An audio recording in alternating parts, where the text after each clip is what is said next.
जय भोलेनाथ। जय भोलेनाथ। जय गाय माता। आप सब कैसे हो? अच्छे हो ना? अच्छे ही रहना। आज हम कहानी कहने जा रहे हैं। गाय माता ने बताया कि दुखों का अंत कैसे किया जा सकता है। तो हमारी कहानी ज़रूर सुनना और चैनल को लाइक सब्सक्राइब कमेंट ज़रूर करना। तो कहानी आरंभ करते हैं, सुनो। गंगा के किनारे भोलेनाथ और माता पार्वती विश्राम कर रहे थे, एक पेड़ के नीचे। वहाँ गाय माता आती है और भोलेनाथ से पूछती है, हे भोलेनाथ, मैं आपसे एक प्रश्न करने आई हूँ। तो भोलेनाथ बोलते हैं, बोलो गाय माता, क्या प्रश्न करना है? तो गाय माता बोलती है, मैं इंसानों के हित के लिए प्रश्न करने आई हूँ। आप बताइए, इंसानों के दुखों का अंत कैसे होगा? तब भोलेनाथ बोलते हैं, हे गाय माता, तुमसे क्या छुपा है? तो गाय माता ने कहा, नहीं भोलेनाथ, आप बताइए। तब गाय माता कहती है, हे भोलेनाथ, आपसे बेहतर इस प्रश्न का उत्तर कौन जानता है कि इंसानों के दुखों का अंत आखिर कैसे होगा? तब भोलेनाथ कहता है, हे गाय माता, मैं एक कथा सुनाता हूँ, वो ध्यानपूर्वक सुनना। हे गाय माता, एक चंद्रपुर नाम का एक नगर था। उसमें एक विक्रम सिंह नाम का राजा था। तब राजा एक जंगल से गुजर रहे थे। वहाँ एक चिता जल रही थी। उसके सामने एक बालक खड़ा था। वो बालक अपनी जो चिता जल रही थी अपनी माँ की, उसके सामने वादा कर रहा था, हे माँ, मैं एक दिन बहुत बड़ा आदमी बन के दिखाऊंगा, तुम्हारे सारे सपने पूरे करूंगा। और इतने में राजा धीरे धीरे चल के उस बालक के पास पहुंच गए और बालक से कहा, तुम कौन हो और यहाँ इस जंगल में क्या कर रहे हो और ये किसकी चिता जल रही है? तब बालक कहता है, ये मेरी माँ की चिता जल रही है और मैं अपनी माँ से वादा कर रहा हूँ कि एक दिन बहुत बड़ा आदमी बन के दिखाऊंगा। तब राजा कहता है, इस जंगल में तुम बड़े आदमी कैसे बनोगे और तुम्हारे सगे संबंधी कहाँ चले गए? तुम अकेले ही क्यों खड़े हो? तब लड़का बोला कि इस जंगल में मेरी माँ और मैं अकेले ही रहते थे, लेकिन मरते समय मेरी माँ ने बताया कि मेरे दादाजी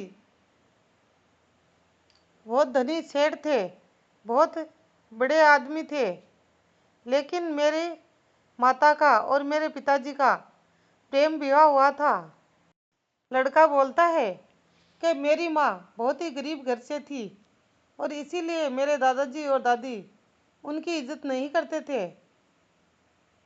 और कुछ ही समय बाद में मेरी माँ की जब शादी हुई तो उन्होंने मेरे पिताजी कहीं जंगल में गए थे और उन्हें नाग डस गया। नाग डसने से उनकी मृत्यु हो गई और मृत्यु होने के बाद में मेरे दादाजी और दादी दोनों मेरे माताजी को उस मृत्यु का जिम्मेदार ठहराने लगे कि तुम अच्छी नहीं हो, अपशगुनी हो, निकल जाओ हमारे घर से, हमारे बेटे को खा गई और मेरी माँ को घर से निकाल दिया। तब से मेरी माँ इस जंगल में आ गई।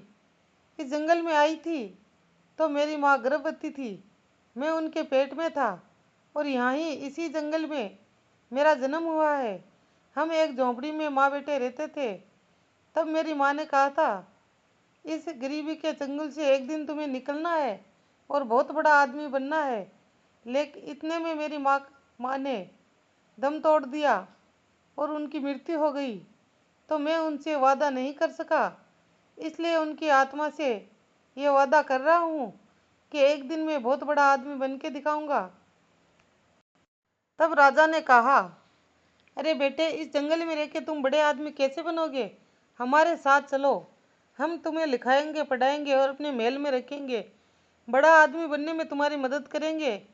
तब उस लड़के ने कहा, यह तो बड़ी खुशी की बात है, मैं आपके साथ चलने के लिए तैयार हूँ।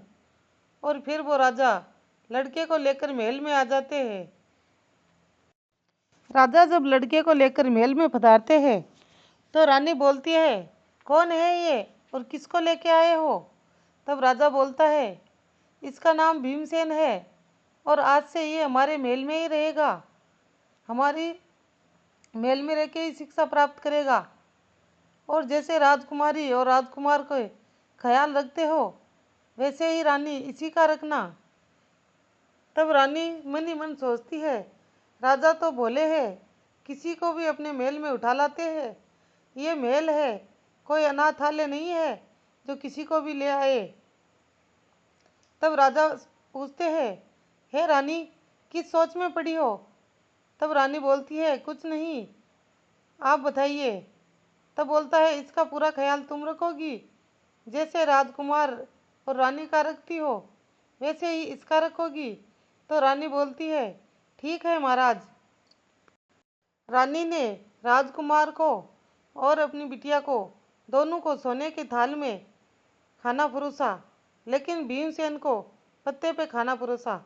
तब भीमसेन खड़ा हो गया और बोला, मैं पत्ते पे खाना नहीं खाऊंगा। तब रानी ने कहा, क्यों नहीं खाएगा? तो बोला, आप तो सोने की थाली में खा रहे हो और मैं पत्ते पे क्यों खाऊं? तब रानी बोलती है कि खाना है तो खाओ, नहीं तो रहने दो। तुम्हें तो सारे ठाट बाट राजा राजा जैसा चाहिए, लेकिन इतने तो तुम कोई कर्म करके अच्छे नहीं आए हो। तब भीमसेन बोला, क्यों? जब मुझे राजा लाए थे आपको बोले थे कोई भेदभाव नहीं रखना, तो आप क्यों भेदभाव करती हो? तब रानी बोली, क्यों, तुम पत्ते पे खाना नहीं खा सकता? तब भीमसेन बोलता है, खा सकता हूँ, पत्ते पर भी खा सकता हूँ, लेकिन लेकिन मुझे भेदभाव पसंद नहीं है, इसलिए मैं नहीं खाऊंगा। और भीमसेन वहां से नाराज होकर निकल जाता है। राजा को इस बात का पता चलता है और राजा आता है और रानी से पूछता है कि तुमने ये ठीक नहीं किया, ये क्या किया तुमने? मैं बालक को बड़ी उम्मीद देकर लाया था, लेकिन तुमने उसके साथ ऐसा क्यों किया? रानी ने बड़ी चतुराई से कहा, मैं तो उस बालक की परीक्षा लेना चाहती थी, लेकिन वो तो फेल हो गया। बड़ा ही घमंडी और जिद्दी बालक है, वो अपनी जिंदगी में कुछ नहीं कर पाएगा, बड़ा आदमी तो बिल्कुल नहीं बन पाएगा। तब राजा बोलता है, हे रानी, तुमने चाहे उसकी परीक्षा लेना चाहिए होगी, लेकिन लेकिन उसे अपमान महसूस हुआ है, इसीलिए वो चला गया, कहीं वो महल से बाहर ना चला जाए। तब रानी कहती है, इतने महल के ठाट और सुख छोड़ के वो क्यों जाएगा, यहाँ ही कहीं होगा। तब राजा बोलता है, मैं उसे महल में ढूंढ रहा हूँ। तब राजा चारों तरफ उसे महल में ढूंढने लगते हैं, लेकिन भीमसेन नहीं मिलता है। तब आगे भोलेनाथ कहते हैं, आगे सुनो गाय माता, आगे की कहानी। तब राजा ने सोचा कि भीमसेन अपनी झोंपड़ी में चला गया होगा, उसी जंगल में। उस बेचारा बालक को वापस लाना होगा, नहीं तो वो बड़ा आदमी कैसे बन पाएगा? उसे कोई तो सहारा चाहिए। मैं उसे ढूंढने जा रहा हूँ। और राजा उसे ढूंढने निकल गए। गंगा के किनारे एक त्रिकुट नाम से गंगा के किनारे एक त्रिकुट नाम से जगह थी। वहाँ एक साधु महात्मा रहते थे। उनकी एक कुटिया थी। साधु महात्मा बड़े ही नेक थे। वहाँ से गुजरने वाले को सबको वो अपने कुटिया में विश्राम कराते थे। बोलते थे, थोड़ी देर रुक के चले जाओ। उसी जंगल में एक भीमसेन नाम का डाकू रहता था और वो यात्रियों को रोकता था और उन्हें लूटता था। और उसे जो अपना कुछ भी देने में हिचकिचाता था तो भीमसेन नाम का डाकू उसे मारने में टाइम नहीं लगाता था। वहाँ भीमसेन डाकू का इतना आतंक था आसपास में कि एक दिन सभी गांव वाले इकट्ठे हुए और बोले कि इस डाकू का तो कुछ करना पड़ेगा। तब एक ने कहा, संगठन में बड़ी शक्ति होती है, हम सब एक होकर उस पर धावा बोल देते हैं, तब तो वो हाथ आएगा ही, कहाँ जाएगा। और जब हाथ आएगा तो हम उसे मार देंगे, क्योंकि वो सभी को लूटता है और सभी को मारता है। उसे मारने में कोई संकोच नहीं होना चाहिए। तब सभी इकट्ठे होके त्रिकुट जंगल में जाते हैं। सभी गांव वाले एक साथ होकर भीमसेन डाकू को ललकारने लगे कि बाहर आओ, आज हम तुम्हें नहीं छोड़ेंगे। तब डाकू ने सोचा कि आज मैं इनके हाथ लग गया तो ये भीड़ नहीं छोड़ेगी मुझे। इनके शायद डर खत्म हो गया, मुझे कहीं और जाकर छुपना पड़ेगा। और डाकू वहाँ से निकल जाता है, दौड़ता हुआ आता है और साधु महाराज की कुटिया के पास पहुँच जाते हैं। तब वो साधु महाराज बाहर आते हैं। बोलता है, क्या हुआ, क्यों हाँफ रहे हो? साधु महाराज ने कहा, तुम इस जंगल में अकेले क्या कर रहे हो? तुम्हारे परिवार के लोग कहाँ हैं? और तुम इसे दौड़ते हुए क्यों आए हो? क्या तुम्हारे कुत्ते पीछे पड़े हैं? तब उसने सारी कहानी अपनी बता दी। तब साधु महाराज ने कहा, तुम क्या बड़े आदमी बनना चाहते हो? तो भीमसेन डाकू ने कहा, हाँ, मैं बड़ा आदमी बनना चाहता हूँ। तब कहा, ऐसे कैसे बनोगे? बड़ा आदमी बनने के लिए शिक्षा प्राप्त करनी होती है और तुमने बिल्कुल भी शिक्षा नहीं ली है। तो उसने कहा, शिक्षा कहाँ से लूँ? मेरे पास इतना धन नहीं है कि मैं अपने गुरु को उनकी फीस दे सकूँ। तब उन सन्यासी बाबा ने कहा, अगर तुम ध्यान से और अपने मन से शिक्षा हासिल करना चाहते हो तो मैं तुम्हें शिक्षा दे सकता हूँ। तब जाकर कहीं उसने अपनी सांसों पर काबू पाया। भीड़ भीड़ साधु महात्मा की तरफ आती है और बोलती है, हे महाराज, आपने एक आदमी को देखा है इधर से जाते हुए? तब साधु महात्मा बोलते हैं, नहीं, मैंने तो किसी को नहीं देखा। आप किसको ढूंढ रहे हैं? तो भीड़ ने कहा, हम डाकू को ढूंढ रहे हैं। वो इधर से गया है क्या? महाराज, वो लोगों को लूटता है और मौका मिलने पर मार भी देता है। तब साधु महात्मा ने कहा, आप सब घर जाइए, डाकू तो गंगा नदी में जाकर मर चुका है डूब के। तब लोगों ने कहा, यह कैसे हो सकता है? तब महाराज ने कहा, नहीं, मैं सही कह रहा हूँ, डाकू मर चुका है। आप मेरी बात पर विश्वास करिए और घर चले जाइए। ये सब बातें खिड़की से डाकू सुन रहा था। डाकू बाहर आकर बोला उन लोगों के जाने के बाद में कि हे महाराज, आपने ऐसा क्यों बोला? आपने झूठ क्यों बोला? तब महाराज ने कहा, मैंने क्या झूठ बोला, सही तो बोला। तुम्हारे अंदर का डाकू मर चुका है और इसीलिए तुम डर के मारे मुझसे मदद की भीख मांगने आए हो। तब उसने कहा, हाँ महाराज, सही बात है, मेरे अंदर का डाकू तो मर चुका है, इसीलिए मुझे डर लग रहा है। साधु महात्मा बोलते हैं भीमसेन को कि देखो, तुम ये सब करके अपना ये लोग और परलोक दोनों ही बिगाड़ रहे हो। दोनों जगह ही तुम्हें जगह नहीं है, तो ऐसा क्यों करते हो? इतना बड़ा पाप क्यों करते हो? लोगों की हत्या करते हो, चोरी करते हो और खुद के मन में हर टाइम एक डर रहता है, कोई मुझे नहीं मार दे, कोई मुझे नहीं मार दे। तो ऐसा क्यों करते हो? इससे अच्छा तो है और लोगों की तरह निडर होकर जीवो। क्या तुम निडर होकर नहीं जी सकते? क्या अच्छी जिंदगी नहीं जी सकते? तब उस डाकू ने कहा, हाँ महाराज, जीना तो चाहता हूँ। तब गुरुदेव ने कहा, तो चलो मेरे साथ।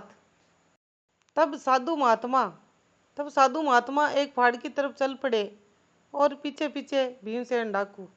तो उसने कहा, महाराज ने आगे जाकर कहा, ये दो पत्थर पड़े हैं, तुम अपने सर पे उठा लो और मेरे पीछे चलो। तो उसने ऐसा ही किया, दो पत्थर उठा लिए और गुरुदेव के पीछे पीछे चलने लगा। कुछ दूर जाने पर उससे चला नहीं जा रहा था और उसे पत्थरों का वजन लगने लगा। तब साधु महाराज ने कहा, क्या हुआ? तब वो बोलता है, हे महाराज, इन दो पत्थरों में वजन बहुत ज़्यादा है, मैं चल नहीं पा रहा हूँ। तब साधु महाराज ने कहा, ठीक है, तो एक पत्थर फेंक दो। उसने एक पत्थर फेंक दिया और फिर उनके पीछे पीछे चलने लगा। कुछ दूर आगे जाने के बाद में जब चढ़ाई आने लगी तो उसने कहा, हे महाराज, ये एक पत्थर भी बहुत भारी है, मैं चढ़ाई नहीं कर पाऊंगा। तब साधु महाराज ने कहा, इसे भी फेंक दो। तब उसने उसे भी फेंक दिया। साधु बाबा और भीमसेन पहाड़ की चोटी पर चढ़ जाते हैं। तब भीमसेन ने कहा, महाराज, ये क्या है? तब महाराज ने कहा कि देखो, तुम्हारे सर पर लोगों को मारने का और लूटपाट करने का 2 पत्थरों जितना वजन था। लेकिन अब उन दोनों वजनों से मुक्त हो जाओ और जो धन तूने लूटा है लोगों से वो वापस कर दो। तब उसने कहा, हे महाराज, मैं वो धन वापस कैसे कर सकता हूँ? मुझे तो पता ही नहीं किन किन लोगों का मैंने धन लूटा है। कहाँ जाऊँ और कैसे वापस करूँ? तब साधु महाराज ने कहा कि चलो कोई बात नहीं, तुम अपना धन गरीबों में दान कर दो और जरूरतमंदों को दे दो, तब तुम्हारा कल्याण हो जाएगा। तो उसने कहा, ठीक है, मैं ऐसा ही करूँगा। भीमसेन ने भेष बदला और भेष बदल के सारा धन वापस सारी जगहों में, मंदिरों में और जरूरतमंदों को दे आए और वापस आकर बोले, हे महाराज, मुझे अपनी शरण में ले लो। अब तो मेरे पास कुछ धन भी नहीं बचा है और मेरा मन भी पहले जैसा नहीं है, डाकू जैसा, और मुझे शिक्षा की जरूरत है, आप मुझे शिक्षा दो। और भीमसेन साधु बाबा के पास 5 साल रहते हैं और शिक्षा ग्रहण करते हैं और अच्छे बुद्धिमानी व्यक्ति हो जाते हैं। तब 5 साल होने के बाद में साधु महाराज कहते हैं कि हे भीमसेन, तुम्हारी शिक्षा पूर्ण हुई। तब भीमसेन कहता है, इस शिक्षा का मूल्य मैं कैसे चुकाऊंगा? तब साधु महाराज कहते हैं, शिक्षा का कोई मूल्य नहीं होता, यह तो अनमोल होती है। गुरुदेव ने कहा, हे भीमसेन, तुम एक अच्छे और बुद्धिमान व्यक्ति हो चुके हो। अब तुम जाओ, कोई भी कार्य कर लो, तुम सक्सेस हो जाओगे। तब भीमसेन ने कहा, मुझे कौन काम देगा? मेरी छवि तो एक डाकू के रूप में बन चुकी है लोगों के मनों में, तो मुझे काम कोई नहीं देगा। तब उसने कहा, नहीं। गुरुदेव ने कहा, तुम मेरे सबसे अच्छे शिष्य हो और मेरा आशीर्वाद तुम्हारे साथ है। तुम जाओ, जो भी काम करोगे उसमें सफल हो जाओगे। तुम अपनी इच्छा शक्ति से चले जाओ। तब उसने सोचा, मैं उस चंद्रपुर नाम की नगरी में जाऊंगा जहाँ एक राजा ने मुझे एक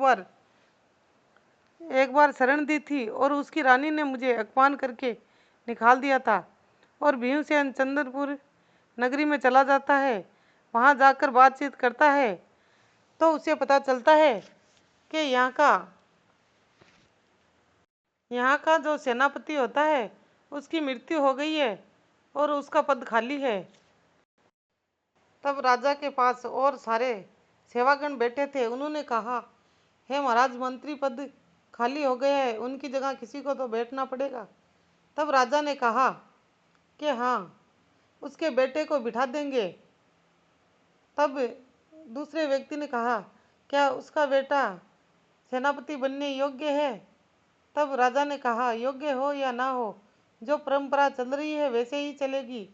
तब भीमसेन आगे बढ़ा और बोला, हे महाराज, पुरानी परंपरा बदल के कुछ नया भी करो। तब मैं मंत्री बनना चाहता हूँ और मेरा नाम किशोर है। भीमसेन ने अपना नाम नहीं बताया, छुपा लिया, क्योंकि नाम बताते तो राजा जान जाते। तब भीमसेन कहता है, हे राजा, आप मेरी चाहे जैसे भी परीक्षा ले लो, मैं परीक्षा देने के लिए तैयार हूँ।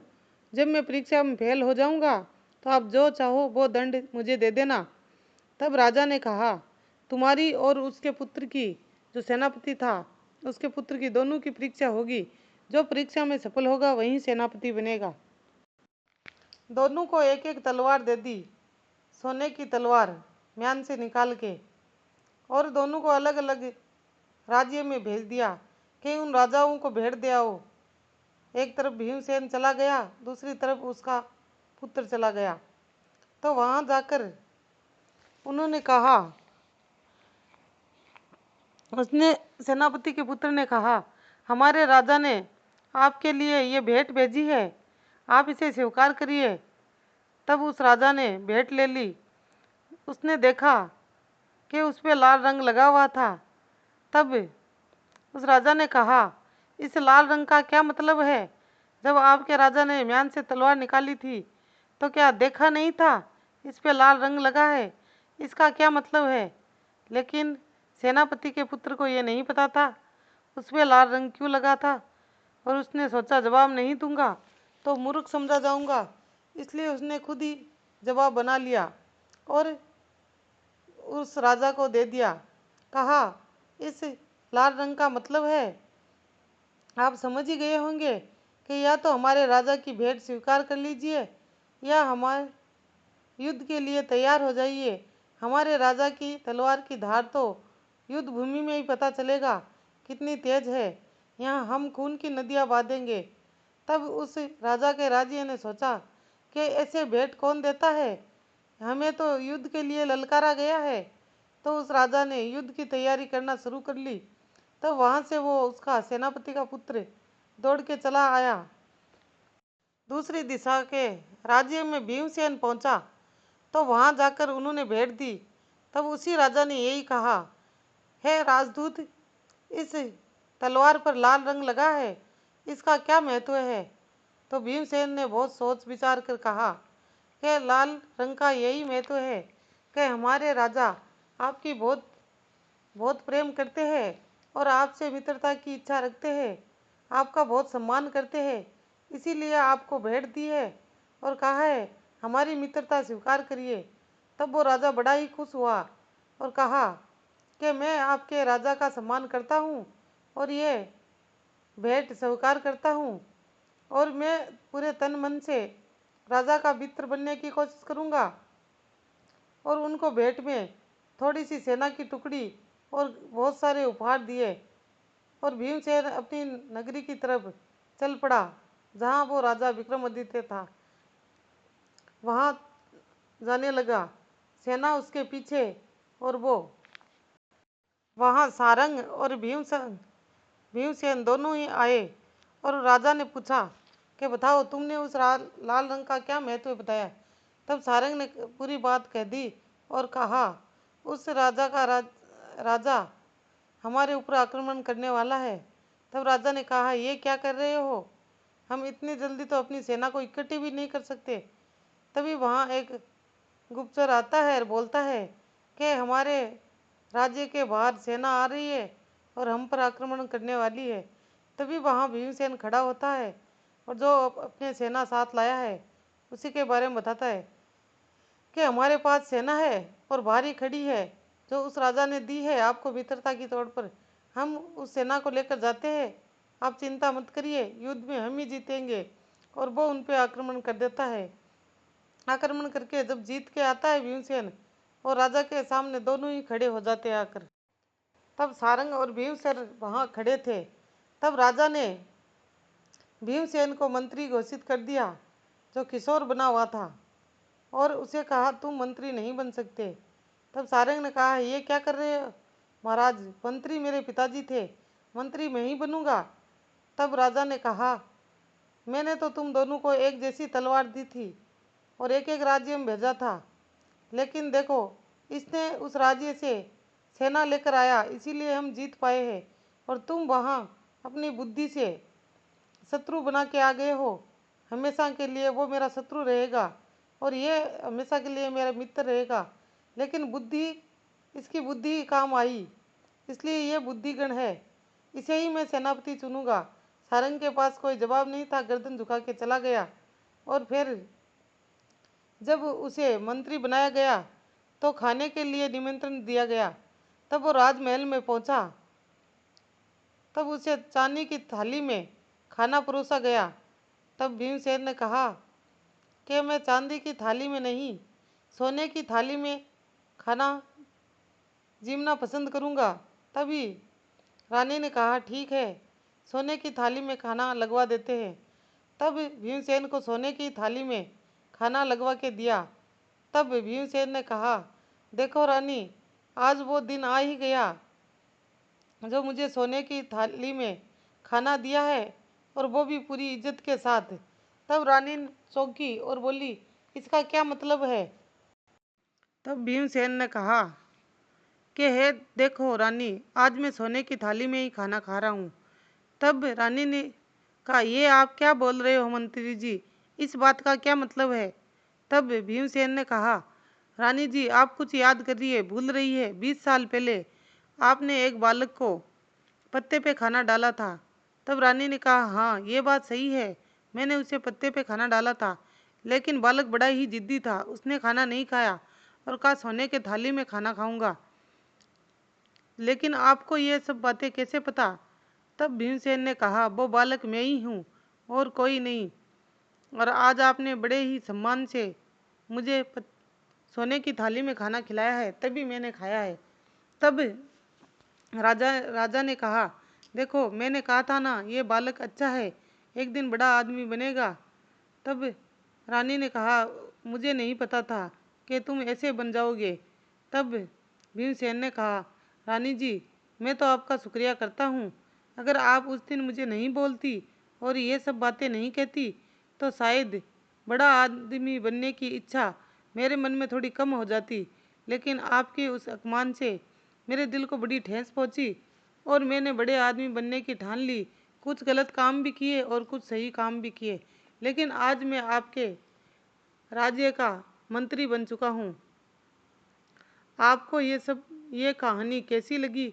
अच्छी लगी तो लाइक, सब्सक्राइब, कमेंट जरूर करना। जय भोलेनाथ, जय गाय माता।